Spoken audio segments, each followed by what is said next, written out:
Welcome back to It's All in Your Head. I'm your guest, Melissa Johnson, and I have a special guest today that I've been so excited to have, Gogo Bethke. And I don't know that you know this, but I think that you are probably the mindset launching for this podcast itself. You have to be one of the most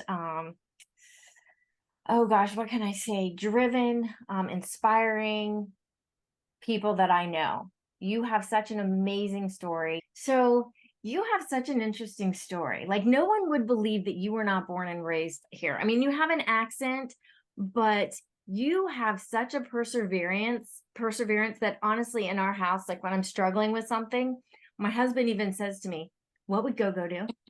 What would he do? What would she do? And so it like gets me to jump. Like I just stop thinking and stop being afraid. But I want to tell just a quick story so you know where this all started. It's all in your head.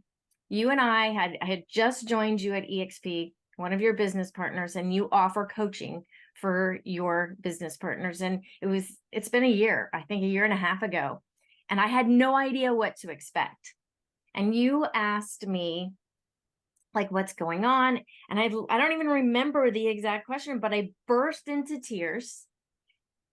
And I was able to literally go back to like first grade and realize like what was holding me back.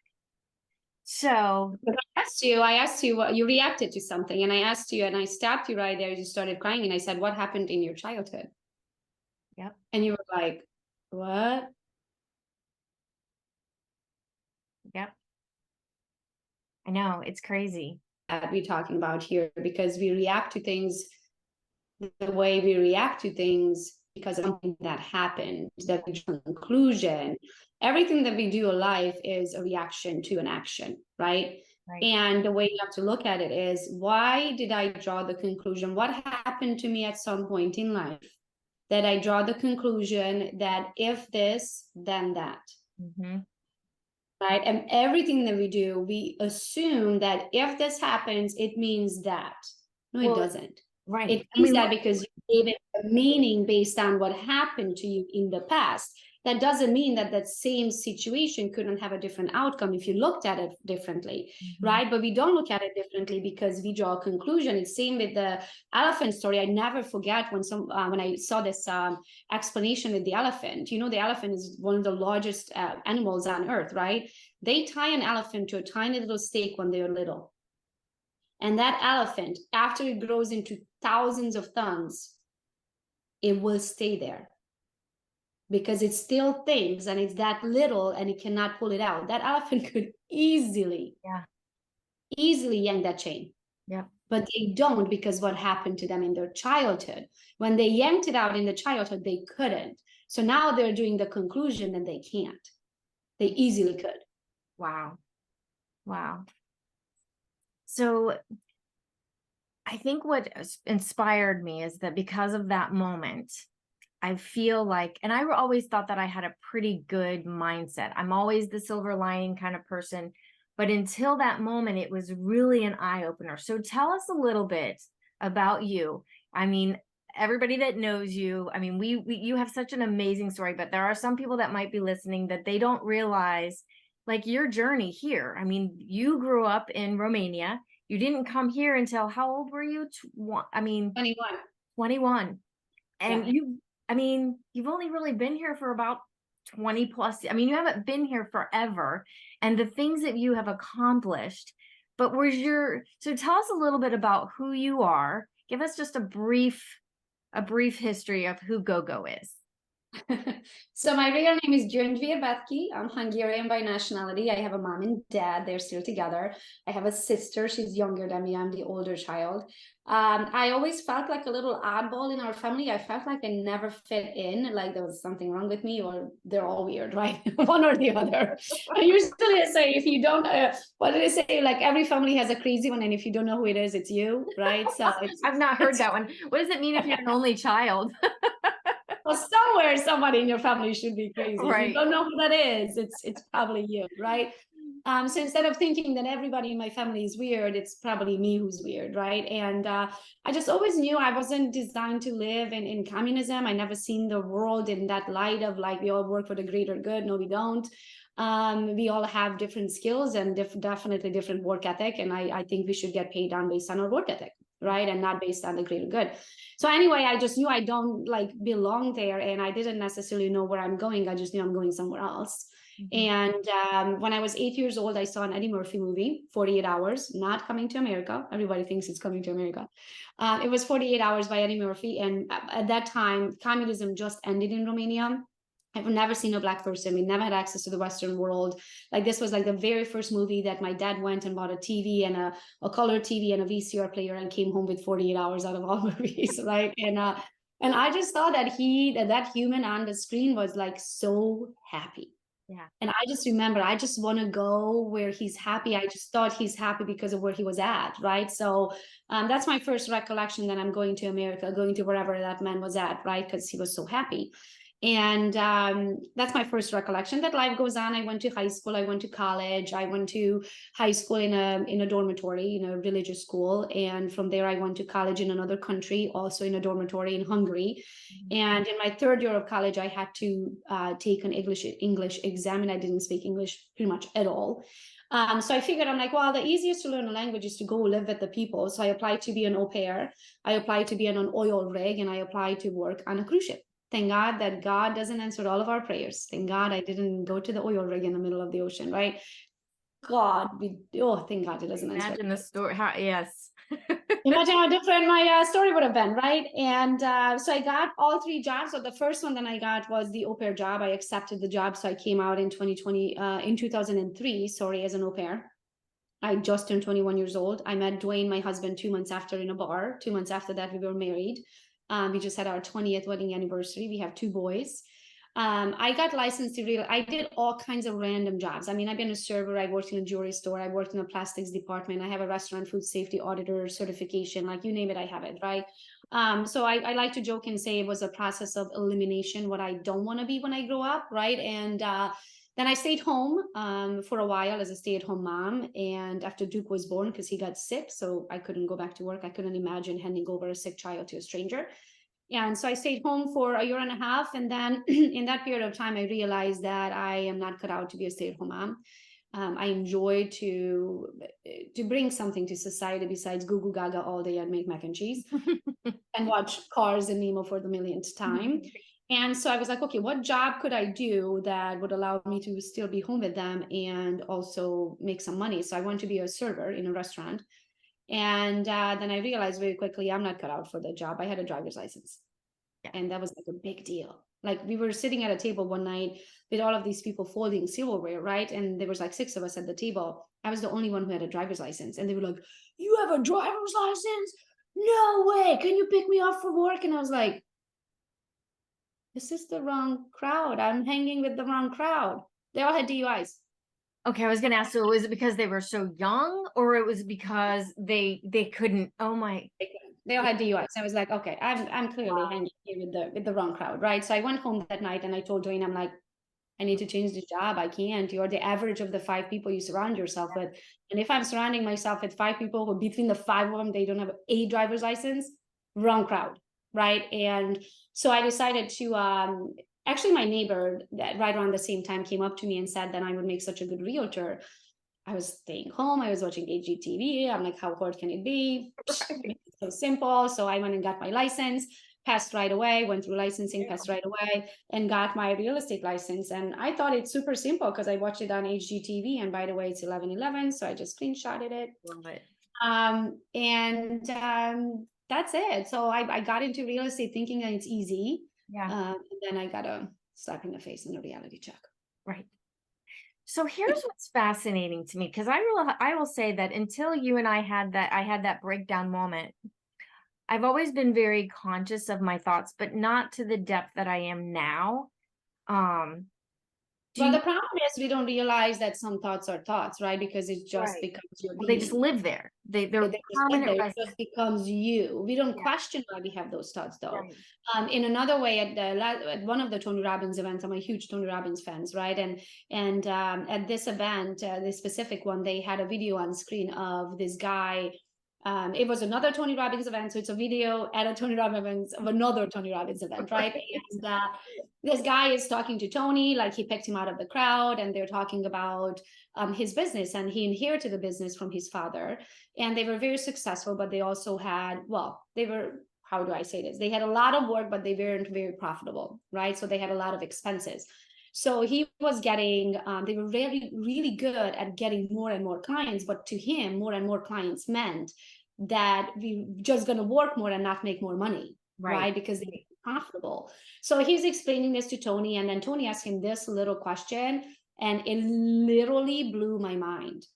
A small question, how much it can change someone's life. So the kid is going on and on and on, why this is not going to work, and what, you know, all the expenses they have, and yada yada, right? Tony says, if you didn't have these thoughts, what would you do? And the kid, I'm not kidding you, Melissa, the kid goes, well, I would do this, and I would do that, and I would do this, and I would do that.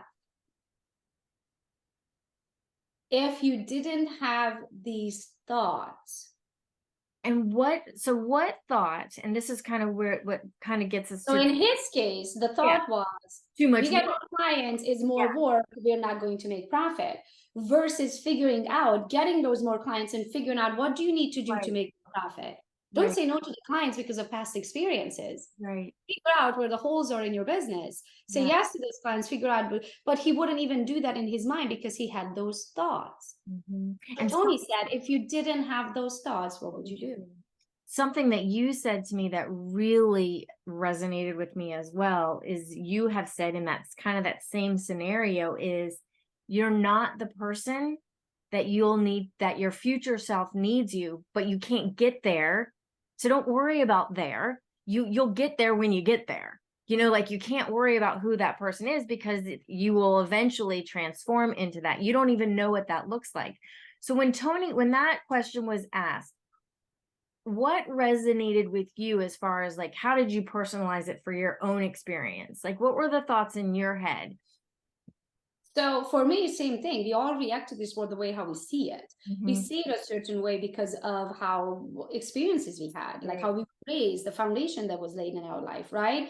So I literally have it on my wall over there that reminds me every time I make a decision, I'm like, oh, every time I doubt something, every time I'm like, oh, that's never gonna work, right? I look and I say, okay, if I didn't have these thoughts, what would I do?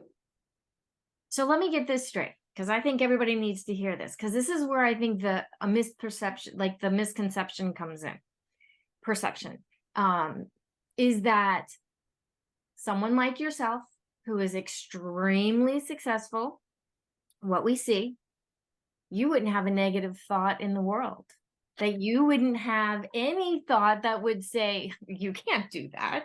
So tell us what that little voice is, because I think we all have it, but I think we think we're unique and it doesn't affect other people like someone like you. Oh gosh, there's always someone one step ahead. You're never gonna get to a point where you're like, well, I guess I made it. Yeah. Never. You're never gonna get that. There's always somebody who's doing better than you, right? So everybody always has negative thoughts. Like I was like, who am I to teach this? Who am I to, you know? I mean, like we all have that. Everybody does. I think the only difference is that now you also learn to nip it in the butt when it's happening, Yeah. right? Like catch it when it's happening, not take it as it's a reality, because it's not. It's just a thought in your head. So if you can think that it's not going to work, then you can also think that it can. You just So it have is. to push yourself and realize it when it's happening. So my little thought in my head is that my little thing that I tell myself is I don't belong there, because of my story. So would you say that yours one that kind of trips you, well, used to trip you up, it doesn't trip me up anymore, my thoughts, because I can, like you said, nip them in the bud. But would Yeah. you say that yours is, who are you to do that? Yeah. Yeah. Probably. And I think it's helpful to share that with people because I think that if I just, for myself, it's like, oh, that's just me. not everybody else suffers with that. And the more we hear the stories, everybody bears their cross. There's nobody yep, in the history of life that ever went through life and said, I didn't have any troubles. right. Everybody does. Yeah. Right? I believe we come to earth. This is like another weird thought. I believe that we've been with God, and we come to earth to pick our hardship, to experience something on earth, because life up there is amazing and perfect, right? And everybody picks their hardship. Nobody can go through life without something happening to them, right? Yeah. Or somebody breaks your heart, or you get sickness, or you lose someone, or you file bankruptcy, or you become, like, you name it. Like, nobody in the history of mankind went through life without any hardship. So So you're would, not the only. so would you say the Tony Robbins event was your pivotal moment? Like I can say one of my pivotal moments, there's a few, but one of the big ones was that conversation with you that, I mean, we really didn't even know each other and I'm crying like a baby on the screen. I mean, I cried so hard at the very first Tony Robbins event, and I couldn't tell my snot from my saliva. I mean, I was dry heaving. I was like I couldn't even breathe. It was that deep. I love going to UPW, and I go every year. I'm actually going now in November, because Veronica Figueroa says different levels, different devils, right? Like you are always have something different that you have to figure out about life, because on every level there's a new lesson, and you can't go to the next level until you learn the lesson, right? And I rather go to places where people been there, done that, so I can learn faster through their experiences versus having to go through on my own. And also, it doesn't hurt as much as if somebody else experiences versus me having to go through it, right? So I go every year, and every year you learn something new, and then you have to leave your old self behind in order to, so it's said, graduate into the next grade of life, right? Just like we go through kindergarten, and you go through middle school, and you go through high school, and then you go to college. You have to pass all of those levels, and you also have to leave it all behind, right? So life levels are the same way.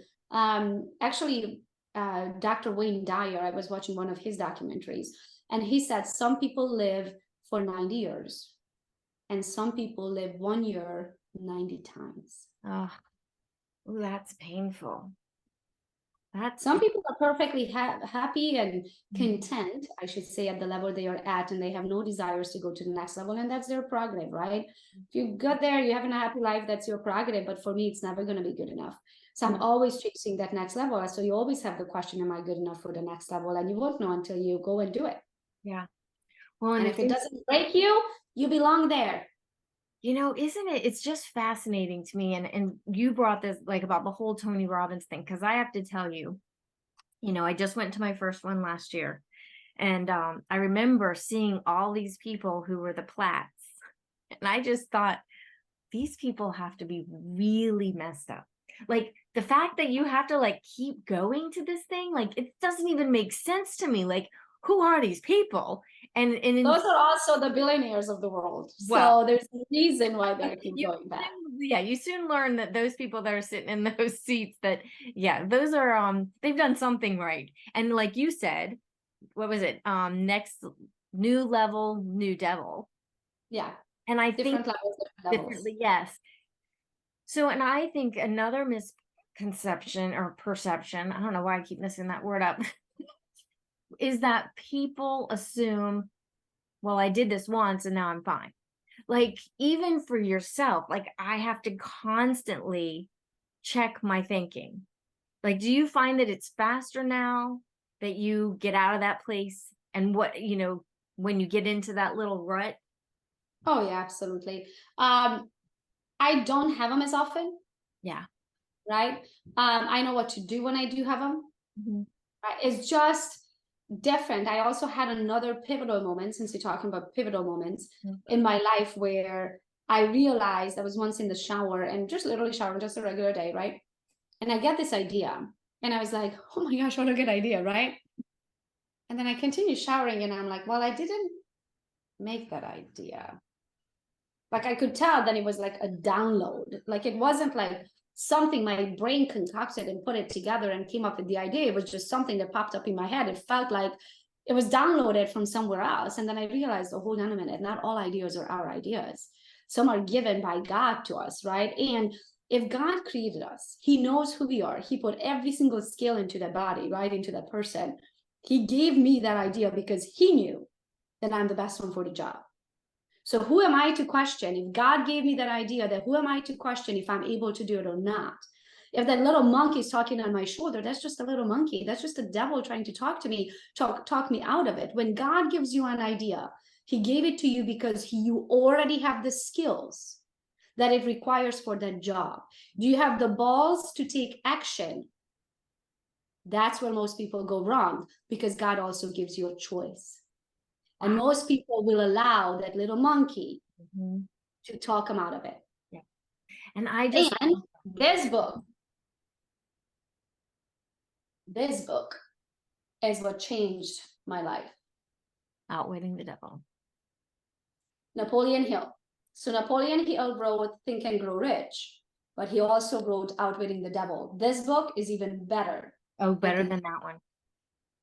You know what? And I tell you, I really hope, that this will stick out of anything that we talk. I really feel like this is I'm hoping, even if it's just one person, like for you to say, because I feel like people always have good ideas. They get these ideas, and you're right. They sit there and they talk who am I to do this? I don't belong there. This isn't for, and how many I'm a woman, I have no college education, I have an accent, I might not have the money, oh, I can't do this, what are people gonna say, what are my parents gonna say, what are my friends gonna say, oh my gosh, like, who am I, why would I think that? Like, that's all the devil's work. You can't allow, it's or God or the devil, one of them is gonna win, and it's your choice. You have a choice. Wow. That's huge. Like, and it makes my heart hurt thinking, that there are how many times you question God? Yes. And then how many people that do this on a daily basis, and how many gifts and how many things are we missing out on because someone didn't act on that gift or that plan or that idea. And how different their life is today than what could have been. Yeah, absolutely. Absolutely. So because of that, as soon as I learned that lesson, is that God would have not given me the idea if it wasn't meant for me. If I don't already have the skills for it, then really what am I worried of? I have nothing to lose. I already see myself with the trophy in my hand. I know I have the matching work ethic. So let me ask you, since you mentioned that, let me ask you, when you think back to that 8-year-old that saw that 48 hours, like, did you ever in a million years think that you would be where you are now? Yes, I always knew I'm going to be super wealthy. I just didn't know. And I don't want to tie it to money, but I want to tie it to good life. So wealth to me means a good life. I'd be able to do whatever I want with whoever, whenever, or don't do it if I don't feel like it, right? That's to me what wealthy life is. I always knew I'm going to be wealthy, but I always also knew it's not going to be the lottery.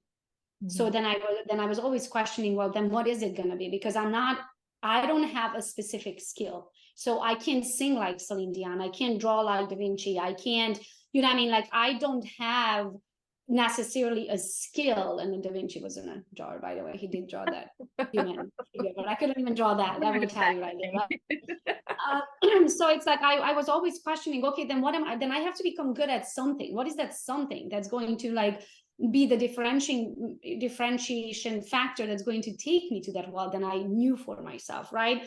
And I just always followed the plan without knowing what the plan is. You don't have to see the whole staircase. You just have to see the step in front of you, and just have to trust God that he sees the whole staircase.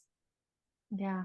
And trust him enough to take that step, right? And it will lead you down the path. And like, it was never like, oh, well, when I come to America, I'm going to be a realtor. And then when I become a realtor, I'm going to be really good at social media. That wasn't even social media at the time. Yeah. Right? Like, even when I got into real estate, Facebook was like a thing that everybody's like, well, I'm not going to need that. Who's going to need that? Right. Right. And now look at it, like nobody has. So yeah, I really just want to emphasize is that you don't have to truly understand the end result or even know what the end result looks like. You just have to take that step to the step that's in front of you. Yeah. No. God will really reveal the next step and the next step and the next step. And one day you look back and you're like, oh my gosh, look at this really long staircase and I just climbed. Yeah. How much more in front of you, right? Right.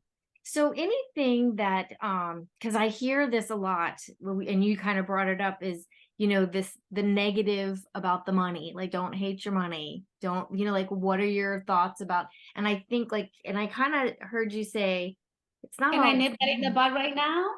Yeah. If you didn't have those thoughts, what would you do? Exactly.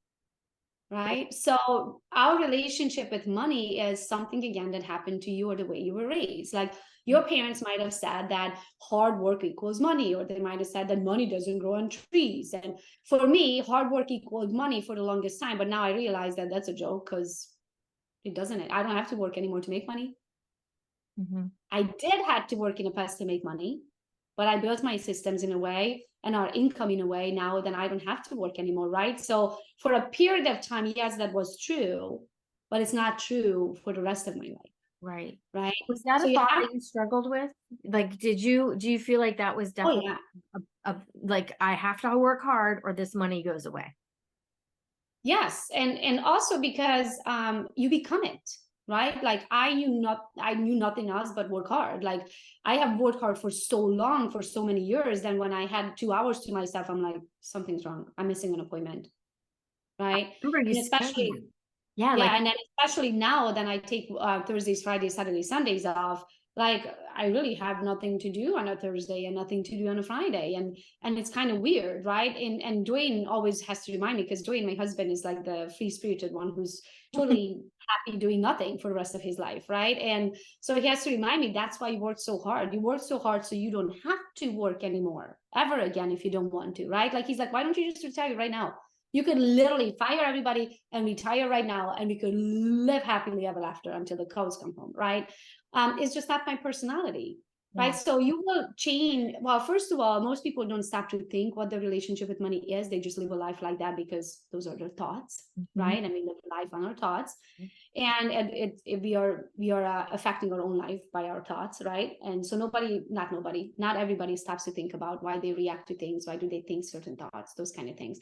But when you start thinking about it, you're going to realize what your relationship is, and you start adjusting that, right? And then also as you grow with your relationship with money and your thoughts, it changes, right? So now I'm not worried about money anymore. Now I'm like, holy shit, all this money's coming in. What are we going to do with it? Now I have to learn what to do with it, right? It's a different phase of life, right? So we have to learn asset planning and taxable income deduction, and short-term rentals, long-term rentals, like all kinds of things that I've never had that problem before, right? So that's why on every level you're learning something different, but your Right. relationship will change, but it has to start with changing it, right? So one of my favorite quotes is, nothing changes if nothing changes. Right. So what would you recommend for someone who is like, this is all new to them? Like, thoughts, we can't even control our thoughts. Like, I mean, there are people that are walking around now that they are just spiraling with all the thoughts, and it's just a completely foreign thought of even being able to control those. What would you say to that person of like, what would be the baby step for them? Oh gosh, where do you even start?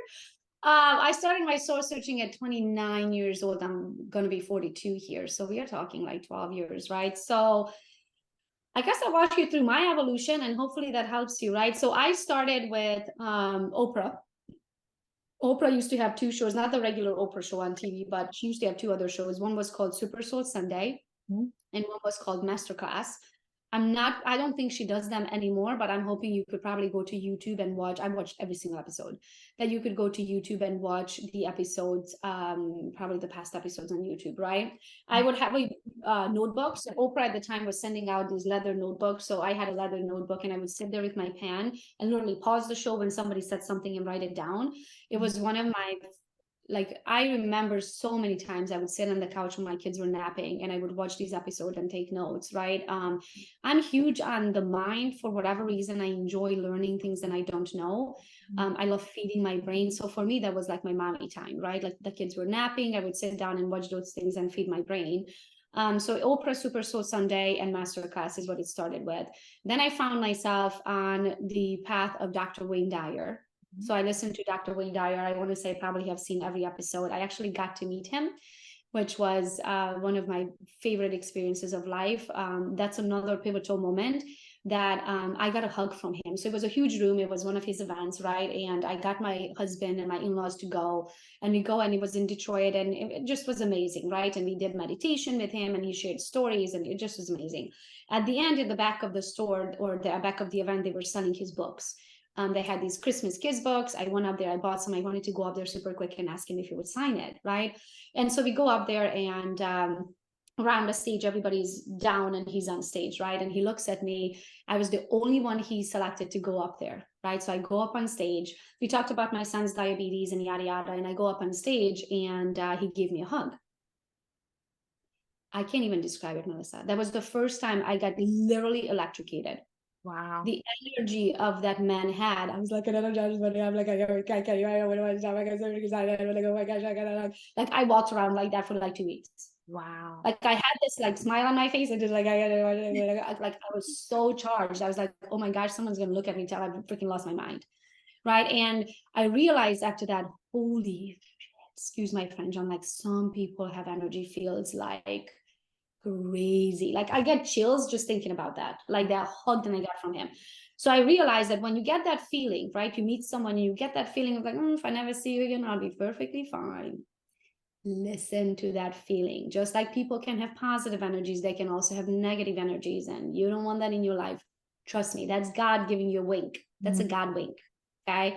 But in the opposite side of the positive of someone, like this is why when I go to the Tony Robbins event, I pay every penny of the extra to be in the front row so I can feel his energy when he walks by. Like that, talking about someone having an energy field, that man has an energy field like no one's business. And I just want to tap into it. You know, the movie Avatar, you know Yes. how they put your hair and they put it into the tree, Right. right? Like I Yes. feel like when he walks by, I'm just gonna like attach my hair and download his energy. I think it's Yeah. super important to be close to that energy, Right. right? And also important not to be close to the negative energies. Mhm. But what was your original? Oh, the how we went through this, and then after Dr. Wayne Dyer, I found myself on watching Tony Robbins stuff online. And Yeah. then what really changed my life though is started going to events like Mhm. in person. When someone forces you out of your everyday element, you don't have to stand up and go open the door because your dog needs to go outside, or run a load of laundry while you are listening to it in your ear. It's just different, right? And so I went to my very first UPW. It was in New Jersey, New York, New Jersey, and just over the river. And Did you go? 9,000. I brought a friend with me. Yeah. 19,000 people. It was like a huge arena, right? I can't tell you the energy in that room. I cannot tell you the energy in that room. That event has changed my life. I would not be who I am today. I have left so much soul dirt on that floor.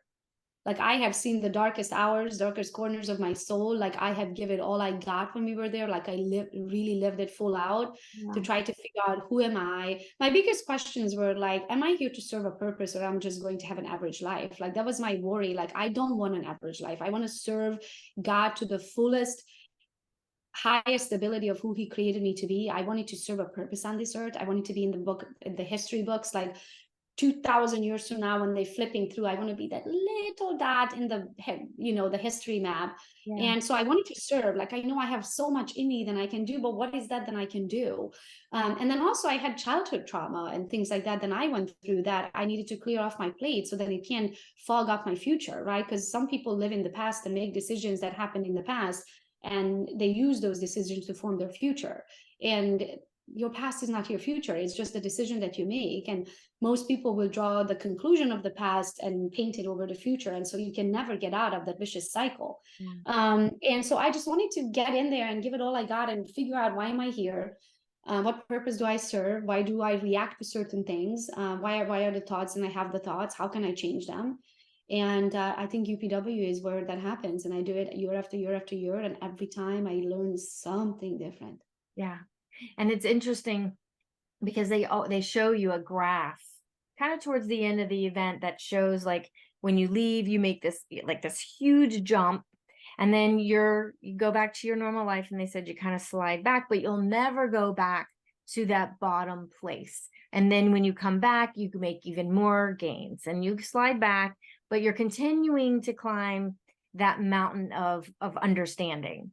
And That's why I go back every year. I mean, Tony's 64 years old. I'm not sure how many more times he's going to be able to do that, but I'm going to be selfish, and yeah, I need to take advantage of his life on earth, because there's nothing different when you can be physically with the same person.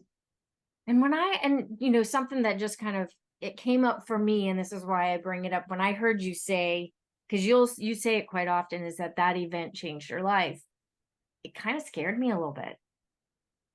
I just thought, Well, change is scary to most people. I right. love change. Yeah. Absolutely. What I would be scared of is being at the same exact level at the same exact place next year. That would be scary to me. Yep. And that's what you said. And it was like, okay, I don't like, you have to pick your fear. Which one is it? Pick your heart. Are you going to be afraid here or afraid here? And it's interesting because what I did not want to shift and then not have my husband shift. So I drug him with me so that we could both experience at the But same. you can't do that though, because you're not the same human. So you can't force things on. And the way I learned that lesson, because I wanted Dwayne to come with me too. And I wanted Dwayne to be as hungry for information as I am. And I wanted Dwayne to love documentary. And as I wanted Dwayne to want to go to events. But that is not his life. So one day I woke up, my husband loves bass fishing. Okay. So one day I woke up and I said, okay, I'm expecting Dwayne to do all of these things, right? What if he woke up one day and said, from now on, We're gonna go for fishing. us to stay together, Yeah. and to be a happily ever after, we're gonna go bass fishing every day. Yeah. That's not what love is. Love is allowing the person to be themselves, whatever avenue that is, and Right. being there as their biggest cheerleader. That doesn't mean that you're going to be there dancing and cheerleading with them, right? No, it just means that you are going to be there as a sounding board. You're going to be there as a support system. You don't have to love and do the same things. Right. So I actually would recommend for you not to bring your spouse, so you can really go there and live full out and not feel judgment from someone who knows you. Yeah.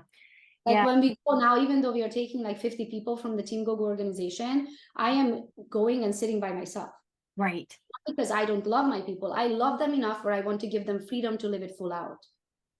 Because if they are next to somebody they know or next to me, they might be like, Yes. there are times in that event when Tony asks you to share, and I rather share that with a stranger who I know will probably never see me again. Right. And just know, and even Tony tells you, even if you bring someone with you, do not sit next to each other. Yeah. You go sit there and you go sit there. I hope people can hear this.